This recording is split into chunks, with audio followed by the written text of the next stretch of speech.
something shown that, where so like the minerals and the salts, is that addressing, ion shortage, or is that addressing more the pH? And then Both, sorry. Yep. I'll let you finish asking question, but, we could move cattle from this patch of asphalt to this patch of asphalt to this patch of asphalt. And we could give them all the bicarb in the world, we could give them all the minerals, all the conditioning, but if there was nothing there for them to eat, we didn't fix our problem. So they're gonna have to have something to eat. Maybe that was not where you were going, but there has to be something there for them to eat. The worse it is, the more of these supplements I'm gonna talk about you're going to need. The better it is, the less of all of this stuff. Dave Brown could use nothing that I'm gonna talk about today. I'm sorry I cut you off in the middle of your question there, but. No, so you need the kind of that baseline, but also I'm wondering if like the lack of the frozen ground in that situation, or the longer weeding. Sorry, I keep interrupting him, and I'm gonna apologize everybody, but epigenetics, the air, the water, the grass, the mineral, our stockmanship, the weather, all of those things affect the outcome. In this case, Mother Nature eliminated the weather, the mud stress. And we can't control that, so something we can control is the pH of the internal environment. The higher the pH, the more resistant to disease and internal external parasites. So that's something we can kind of focus Yes. on and control when we can do. And there are times of year when there's more stress, so you need to support them more, and there's times of the year when there's less stress, so they would need a little less. Yes, it's a very good question, and I apologize to everybody who interrupted you, but I didn't want to lose my thought about what was going on. I'm terrible at that. Yes, ma'am. This kind of relates to yesterday's talk and today, but have you noticed any physical indicators in cattle that would suggest that certain cows are more receptive to their bodies accepting the help of these supplements than others?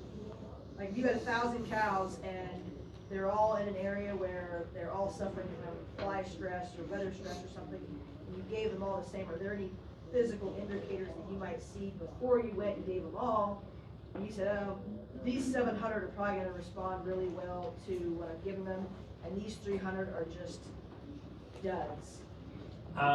Do you understand what I'm saying? I understand the question, and my answer is probably not going to be exactly what your question was. However, I got to a place in Athens, Texas, so southeast of Dallas, had 118 cows.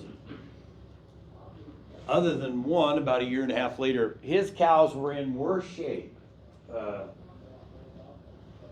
Phenotype, glandular function, minerals, of any herd I'd ever been asked to come and help, okay? He was spending over $1,000 a month on free choice enterprise minerals on 118 head. And when I told him, I said, you've got a mineral problem, a toxin problem, and an energy problem. So I'm about to get to the answer to your question. I said, these 12 or 15, you're never going to be able to help them. You could probably sell those now and just get rid of the problem. And these 10 or 15 on the upper end, they're doing fine, even in this environment, especially this 1597 cow. You'll probably see a picture of her in a little bit. She was screaming, I love Athens, Texas, with, pardon my French, crap minerals, okay?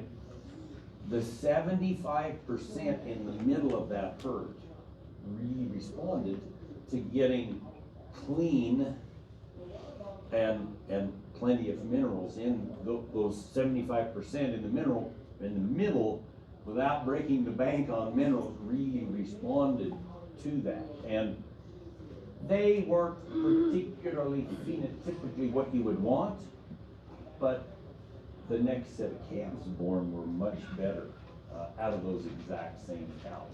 There's things that happen in utero that do or don't get turned on, and we We don't get to see the genetics that we own because they're not getting expressed because our epigenetics in utero and at mom's side aren't good enough to nourish them.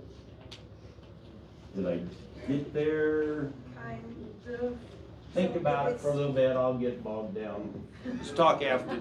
Sorry, but, oh, and I didn't say it yesterday, but, the organization is welcome to share all my slides from yesterday and today. I want more people to know this. I want the money to stay in your back pocket. I don't want it going to ADM, Cargill, Pfizer, and Monsanto, all right?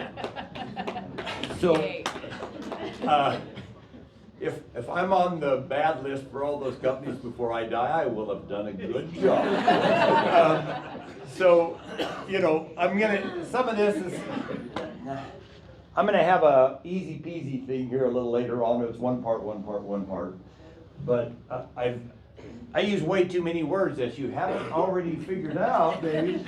But if you want somebody else to figure it out for you, these guys do a good job of making sure there's nothing from China. Why nothing from China? Most mixed minerals, a lot of mixed minerals have a good formula, but to compete on price, they get the individual ingredient out of China. I'm looking for something for a prop here. Oh, this will work better. And almost every mineral out of China comes with cadmium attached. Well, there's a hump in the back of the cow from the shoulders back to the hook bones. You got 100 cows and you've got 3 or 5 that look like that. They're your miner's canary saying that you've got a cadmium toxicity. These were really affected. This kind of goes a little bit to your question. These miner's canaries here were really affected. The rest of them aren't showing it, but they are being affected by that cadmium. The first thing cadmium does in the body, screws up the cow's ability to regulate internal body temperature. She's too hot in the summer. When the bull shows up, she doesn't breed.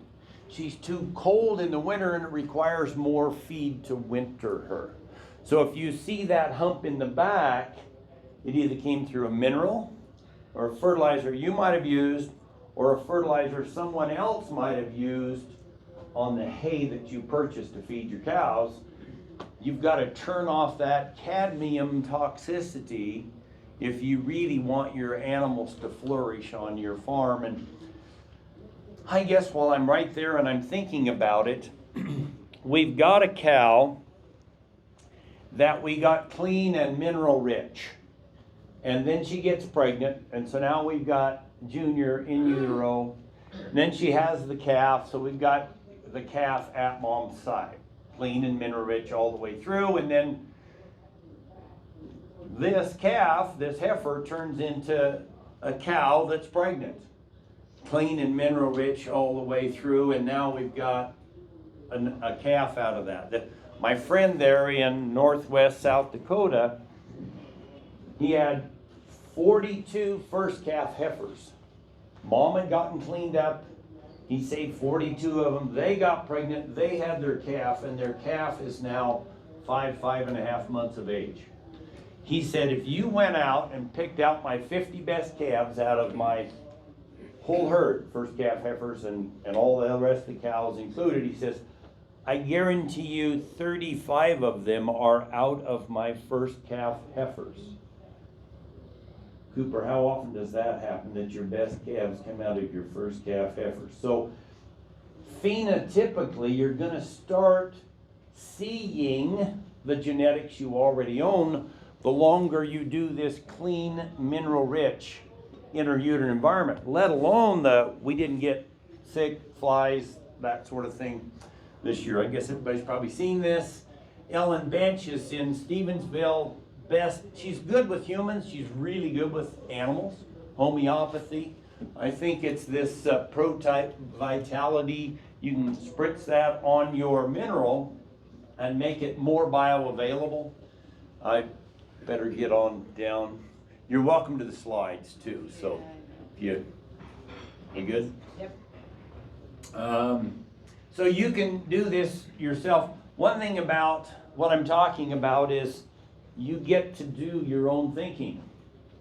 The problem with that is you have to do your own thinking, okay?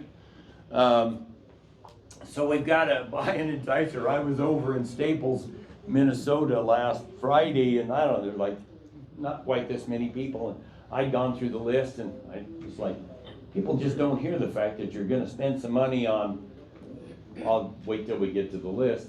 And I thought, well, wait a minute.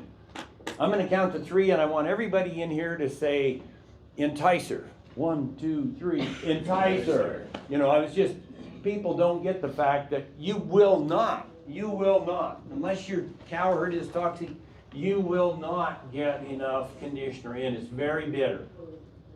So you will have to buy something to get them to consume this, or otherwise, sorry Scott, don't waste your money buying this if you're not going to entice it, because you're not going to get it in there. Fellow in Fallon, Nevada had high arsenic in the ground and in the water. He had tried every mineral out there. He had to get every cow in every 60 days and do a liquid mineral drench. He said if I waited 65 days, he said I could see him turning down. I said, well, try the conditioner, but you're going to need half enticer. He called it in a couple days. They won't eat it. I said, go to 3/4 enticer. Called it in a couple days. Now they're eating it. Called up in 2 weeks. Says, I've stopped having to put any enticer in, and they're still eating a half a pound a day. They found something that would put out the fire in their belly, and they were willing to eat the really bitter clay. And it's not that this sodium bentonite is any more bitter than any of the other sodium bentonites. If you want them to work, you've got to get an adequate amount in there. You got to fit, and it's going to be different from zip code to zip code, and then you're going to need more rim space, kind of more on that later. Where am I out on time? I've told way too many stories. So the easy peasy, you take 1,000 pounds of salt, 1,000 pounds of conditioner, sodium bentonite clay, and 1,000 pounds of enticer. And I kind of have the list of different things there, and there could be others. Somebody in Arkansas found some reject Rice Krispies, and that worked really good as an enticer. I don't think everybody's going to run into that, but you know, whatever you can do. If you are feeding in a feedlot, you don't need enticer. You mix this in the feed, okay? And these slides you should be able to get with the people here and get a copy of these. So you want them eating 12 ounces of that, and the reason we want 4 ounces of salt, 4 ounces of conditioner per cow per day. There's some other things I need to say about conditioner, but I will in a little bit. So if they're eating less, if they're eating less, you add more enticer. If they're eating a half a pound, you need more enticer because we're trying to get 4 and 4 and the enticer. If they're eating more, you use less enticer. So don't mix up a year's supply to begin with because you don't know how much enticer you need in your area. All right? 4 out of 5 places, there's no cookbook. There's no one way, there's no one thing that works good everywhere. Fellow in eastern Nebraska had to get to 7 ounces or more of enticer a day before his cattle started performing because there was corn and soybeans all the way around him. They spraying them, the water drained through. He was in a high danger area, and he had to really detox his neighbor out. So 20,000 foot level, we're either acid or alkaline. If you're Gabe Brown, they're pretty alkaline. You probably don't have many problems, but most of us don't have that much nutrition. One time I was talking to Gabe, and I said, well, Gabe, what do you do about the toxins that are blowing in from the neighbor? He says, you get enough biology in the soil, it's going to handle any toxin that blows in. After Chernobyl, there was just a zone where people were excluded. It's pretty incredible how nature is kind of vegetated that downwind area. Don't want to get to prevention. If we don't have alkaline, how do we prevent it? I've got some different amounts of different things there if you're going to do it dry. So if we want to have alkalinity and we know a wreck is coming, the guy with the flies, I was like, he's going to just be doctoring flies the whole rest of August and into September if we don't get something done. In 36 hours, we pulled the stress away. The flies left. He didn't get one case of pink eye out of that deal because we got them alkaline so fast. We got them alkaline so fast.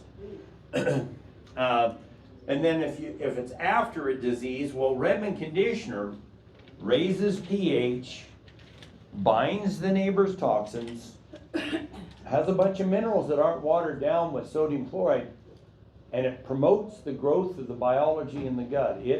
It makes things grow. And if you're in a big wreck, I would try to double the salt and be less conditioner, because you could get problems from that promoting the growth. I'm not saying that it does happen, but you could. Cooper? Is that baking soda and conditioner, or is it either one? So this one here, we see the wreck coming, the guy with the flies. We added both of those. If you're doing that easy peasy thing, was that the last slide? No. Anyway, if this is adequate, if you're the place, you're the 4 out of 5 places, and this is adequate, you won't get the wreck. The flies show up to the neighbors, but yours are all spread out eating and whatnot. The guy there in Texas, he said, I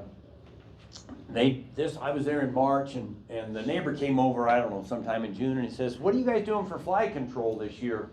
Ours are getting eat up and you hardly have any." He says, "Well, we're feeding this sea salt and the conditioner, and we're doing this funky little water thing." And the guy goes, "Oh, that won't work." And then about a month and a half later, he comes by and he says, "How come yours cows are out grazing in the heat of the sun and ours are all shaded up?"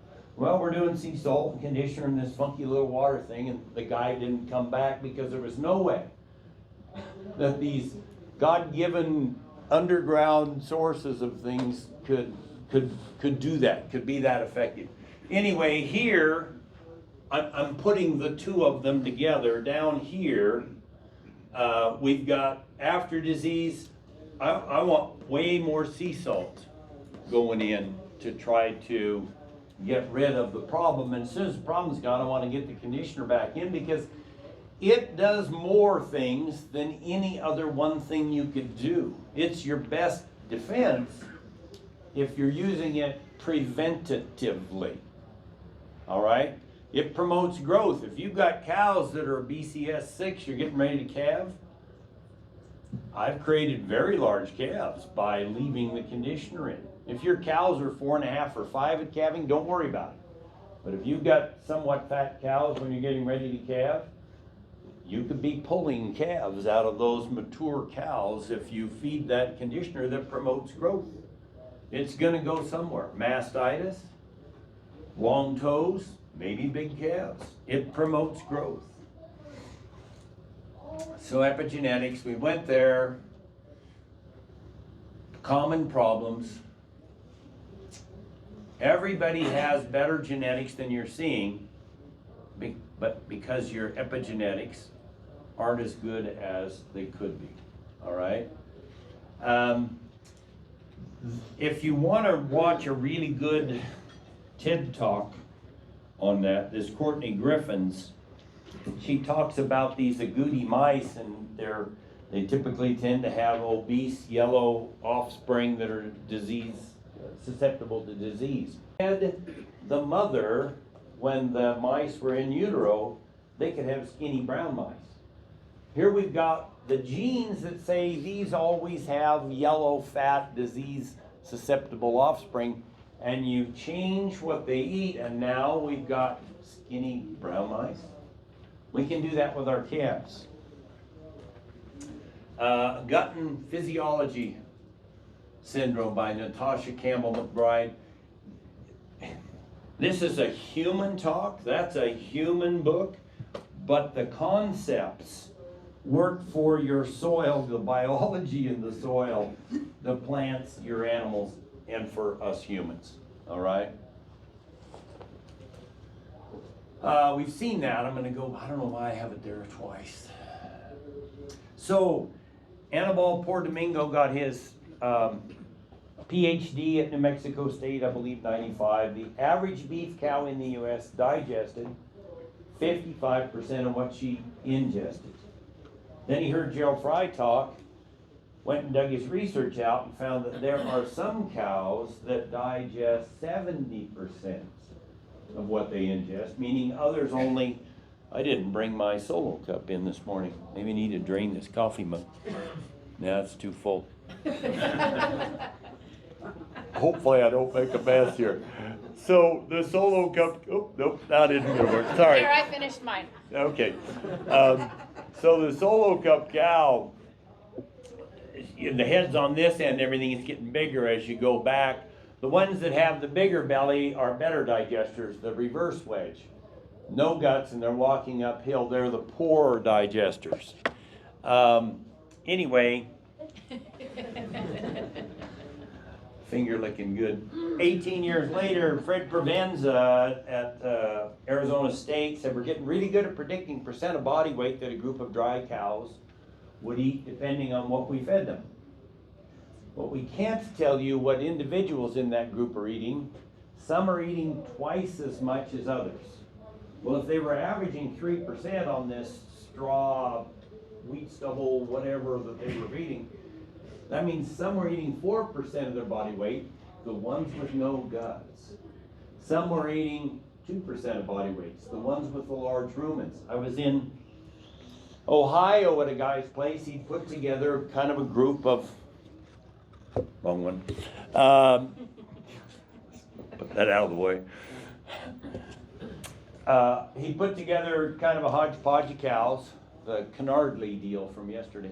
Canardly, tell what they are. Anyway, he had his best cows. They would eat for 2 or 3 hours, get a drink, eat a little more, lay down and chew their cud. There were 3 Herefords that had no guts. They looked like this. And he said, I told him, I said, you're never going to make any money on those. And the next morning he left me a voicemail. And he said, I've been thinking about those Herefords. He said, when they get up in the morning, they go over there and they stand and they eat all day long. They're going to the sale barn on Monday. So I like this picture because it's the same rock, but we changed the environment. Here's the minerals that Murray found.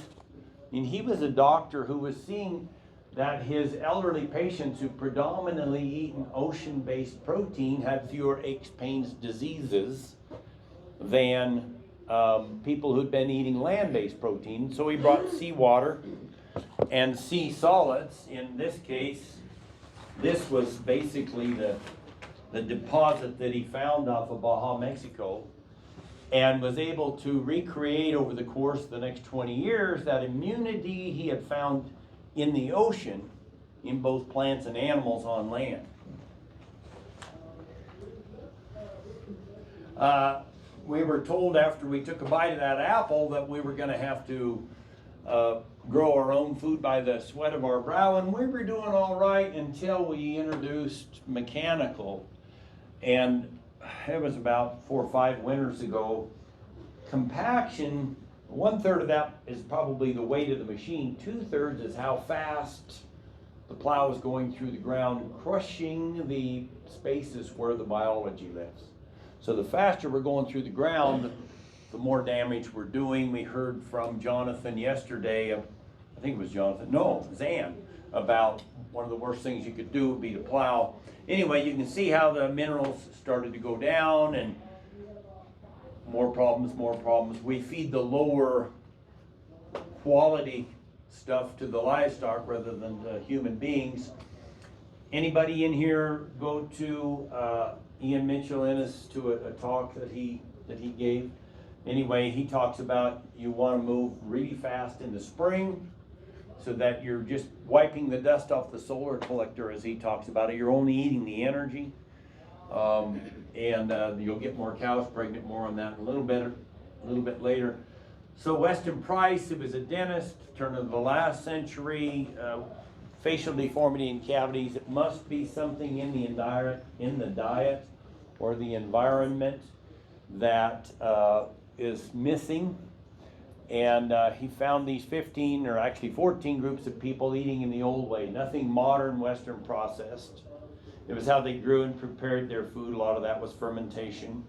There was no rhyme or reason to fat, protein, carbohydrate, minimum fat, 30% of the diet, Eskimos 80, all in perfect health. The common denominator in the 30s was that they were eating 5 to 10 times the vitamins and minerals, see mineral salts, that the average American was eating. We don't get half of that today. Too many stories. Gabe Brown, what kind of problems? Grass type. Grass type cows or feedlot type cows. You know, we want that steer that gains really well in the feedlot, and then we're stuck with his sisters as cows. Okay? I think yesterday, Cooper, you said your frame score went down about 1 when you realized that the cows that were there weren't going to work in the grazing management that you had. You had to have smaller. Sex hormones shut off long bone growth, so a frame 6 cow is less fertile than a frame 5 cow. And 40% of your profits having a calf every year. Native grasses are huge. Home field advantage. Fred Provenza. Who in here has read Nourishment by Fred Provenza? Shame on the rest of you. This is a really good book. Time of year, type of feed. Okay, kind of got to get going. Same thing. 6 ounces of sea salt works. I went to that easy peasy thing. I'm going to go past this. If you are reclaiming old farm ground and they've been using NPK, K, potassium chloride. There's a lot of chloride there. It's hard to get them to consume sea salt. Was there a question? Okay. So that will be a little bit of a problem to think about. A number of different salts here. Sea salt should have some color to it. This is very white salt, so it's very aptly named Badia sea salt. So when it rains, it pours. They were adding aluminum to make it so that the salt would pour. Well, each molecule of aluminum ties up 3 molecules of iodine. We were kind of shooting ourselves in the foot to make it to where it would pour. Our blood and seawater are the same minerals. Takes 120 days. The making the mineral water, which I'm about to get to, is gonna help you. So if you have a stock tank, so who in here does not water out of a stock tank? Oh, good. If it's not metal, because salt is corrosive, and it is on a float, then if, I'm going to hold this bag up because they pay me $20 every time. No, that's not. The feed sack, you know, the woven polypropylene sack, it works just right. So let's just say you've got 100 cows, and I want about a 300-gallon tank for my mineral water. You could have more, you could have a little less. There's too much more. We have a very slow tank, very slow turnover, and the water gets a little too salty. If it's too small, there's not enough time for the minerals to reach homeostasis. But let's kind of leave the number out for a little bit. We've got a stock tank that's on a float, that's not metal. On Monday, we put 50 pounds of sea salt out of that bag. We pour it in here. The water is coming in down there, so we are going to put the tea bag in here because we don't want to stir up the old ocean floor. The excess minerals and the out of balance minerals that settled to the ocean floor. So we put that in, Tuesday morning, we go get this, and it's kind of limp, and all of a sudden we have the weight of this bag. So you jerk it out of there and throw it on the ground. We're trying to leave the least amount of cloud, the least amount of out of balance minerals in this tank. And then, after it's all drained, what we hope we have is about that much unused sea salt. If we had more than that, Wednesday morning when we go to put the salt back in there, we don't need quite as much salt. If it's all gone, we're going to need more salt. I made a 2-minute video, YouTube, mineral water, Steve Campbell. The only thing I wish I had said different in there is out of balance instead of using the word imbalanced, which sounds too much like imbalance. Okay? I wish that I'd used the words out of balance. If you want to go through that. Well, anyway, Monday we put the mineral water in, the tea bag in to make mineral water. 92 minerals, nature's balance, 3.5% sodium chloride. Tuesday we take it out. We're going back to fresh water. We've got to have fresh water at some point. Wednesday we put it in. Thursday we take it out. We readjust our sea salt again. Friday we put it in. Saturday we take it out. Just to make it easy to remember, we go to church on Sunday and we start over on Monday. Okay? So 3 days a week they're on the mineral water. That guy in Southeast Ohio, he made it in a second tank. They could have fresh water, they could have mineral water, and in 2 weeks he cured all but one of the blind calves. The others all totally resolved, and he didn't get any more pink eye in the first 2 weeks of July. Flies were not leaving Ohio in the first 2 weeks of July. They were only getting worse. Questions on this? So why in the bag? Why not just dump it in the tank? Why in the bag? Why not just dump it in the tank? Because it's the old ocean floor. So there's some out of balance minerals here that settle to the ocean floor, and we don't want to leave that in the tank. So it's better off to put it in the tea bag, and then when you go to take it out of there, once you get the weight, you want to jerk it out of there.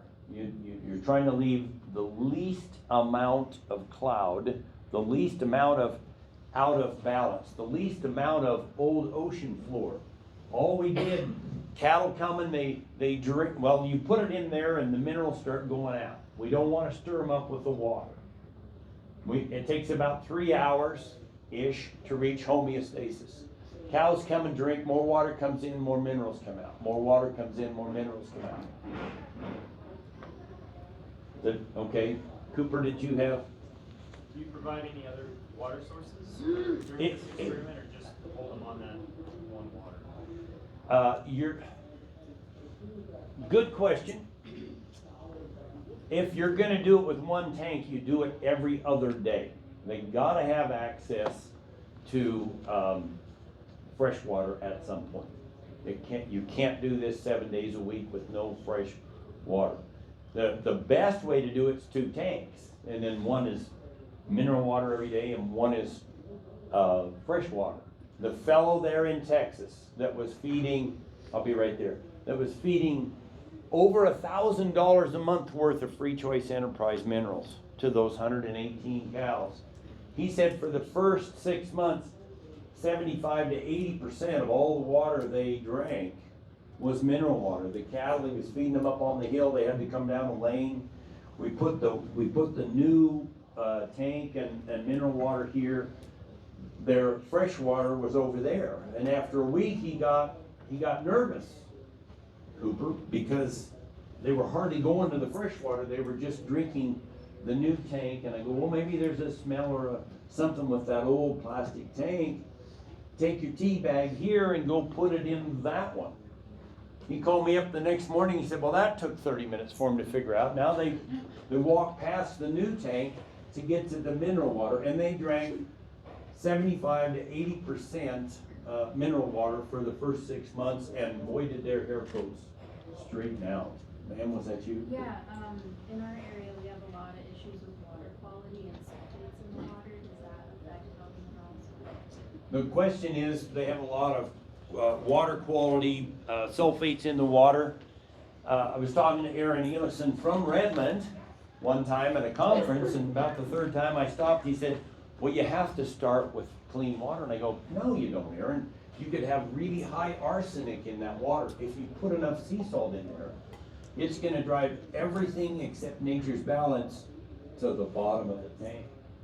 If you're on city water, it's going to get rid of the chlorine and the fluorine. That'll be in the bottom of the tank. If you're on one of those kinds of water and you do 2 tanks, you'll be like the guy there in Texas where the majority of the water they drink is going to wind up being the mineral water because they don't want the sulfur, they don't want the chlorine, the fluorine. Yes, ma'am. So you said it's driving all the bad stuff to the bottom of the tank. In this case, you would want to really make sure, I'm assuming, that your water flow is high enough that they can't drink it down, because would they be end up getting more toxic if they got to the bottom of the tank and they start drinking all that concentrated crap at the bottom? Yes. Or a large enough hose that we're not worried about refilling, recharge rate. It takes about 3 hours. Somebody else had a question here. I want somebody else raise a hand. So let's just say you want to do this in the house. You took a quart jar and you put 2 teaspoons of $10,000 a ton Himalayan salt, or what's a bag of this cost you, Scott? $10. $10. You put 2 teaspoons of this in this quart. Doesn't matter which one. You wait 3 hours. There's going to be a sediment. It'll be different between the two. And then you very carefully pour this one into a new quart. And when that cloud starts to get to the top, we throw this away. Everybody in here looks like an adult. You want to drink a pint of this mineral water a day. That's the closest thing to our blood, perfect blood, that you could do for your diet. And then you will know, and it's 3 hours later, remember, that you're decanting, then you will know what your mineral water should taste like. You get out there on Tuesday morning, you're ready to pull the bag out for the freshwater day, and it's like, whoa, that was way too salty. Well, maybe you had a 1,000-gallon tank and 10 head on there. It was too slow. They weren't consuming enough. It can get up to 26, 28% sodium chloride if the tank is not busy enough. Call me, let's talk. I'm getting too far down in the weeds here. We have 5 minutes left. How fast can I click? Crawl. Okay, so just a visual. In the salt box, they're about 20% of bioavailable. In the mineral water, they're 50 to 60.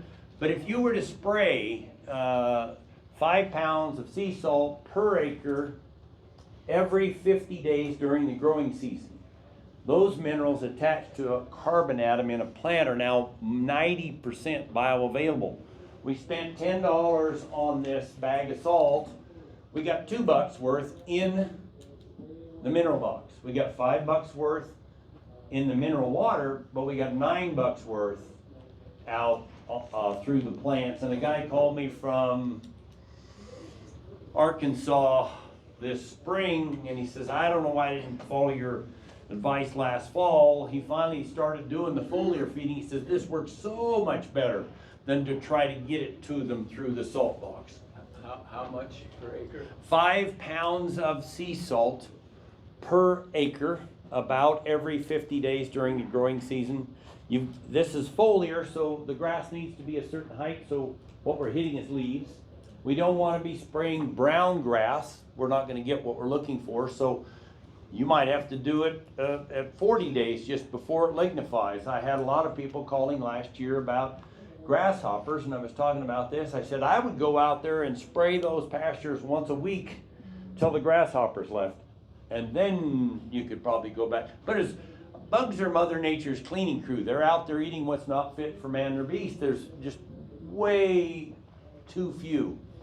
It sounded like the wrong way to say that. There were not very many minerals in that grass, and the grasshoppers were going after it. So all I was trying to do with the foliar was get a bunch more minerals in so the grasshoppers would go to the neighbor. Don't tell your neighbor you're doing that. So sorry, this is, I'm blew my whole thing, but the guy there in Texas, he took the Redmond SR 50 and the county road, he went around this way and just kept going like this until he ran out of what he could afford, so that he had some protection from the neighbor. When the armyworm showed up at the neighbor, he went over to that side and looked, and the armyworms are coming into his about 10 feet and then turning around and going back to the neighbor. All right. So I don't know what happened there, something happened. 50%. Oh, protein. Hey, let's just do questions. I got too many slides left. What did I not make sense of here? Yes, sir. You said earlier if you have a cow that's at 6 for body score, you should feed them. Should not feed the clay. You might get large calves. I put some of the Redmond clay, not the conditioner, in this bottle of water before I started today, because I want to detox by the clay. Now, you want to make sure that you drink lots of water during the day if you're going to do this. There is a book called We Eat Clay and Wear It Too, and in the book there's a lady about 75. She decides she's going to pull toxins out of the bottom of her feet by putting about that much clay in a Rubbermaid tub with as warm a water as she could stand. Well, in the 15 or 20 minutes it took for the water to cool off, she must have forgotten what she was doing. Being frugal, she didn't want to throw it away, so she watered her house plants and killed every plant in her house. She pulled so many toxins out of her feet in 15 minutes time with that much clay. Well, I highly recommend everybody either soak your feet like that or put it in your socks for a little bit before you start ingesting it, or you could get a Herxheimer response, a healing crisis. Other questions? Do we have to leave the room, or? Do you have one more minute? Yes, sir. The difference between sea salt and old deposits, is there how to use them differently?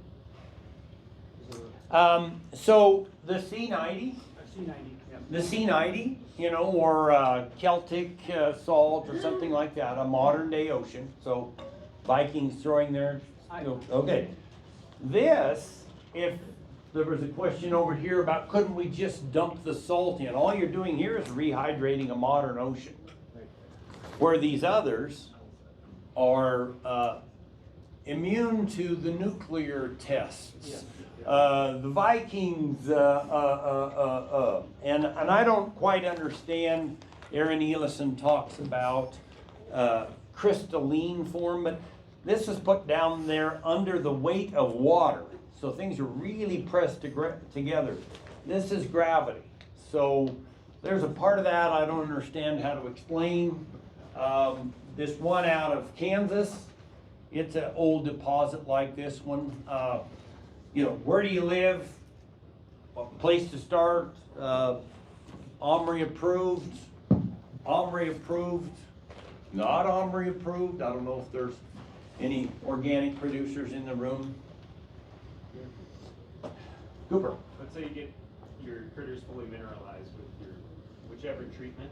Yep. Then what program should you move them to once they're clean? The better your ground gets, and yours is improving every year, the less of all of this stuff you would need. Most places in here, I would say that 12 ounces a day of the 1, 2, 3, or 1, 1, 1 deal.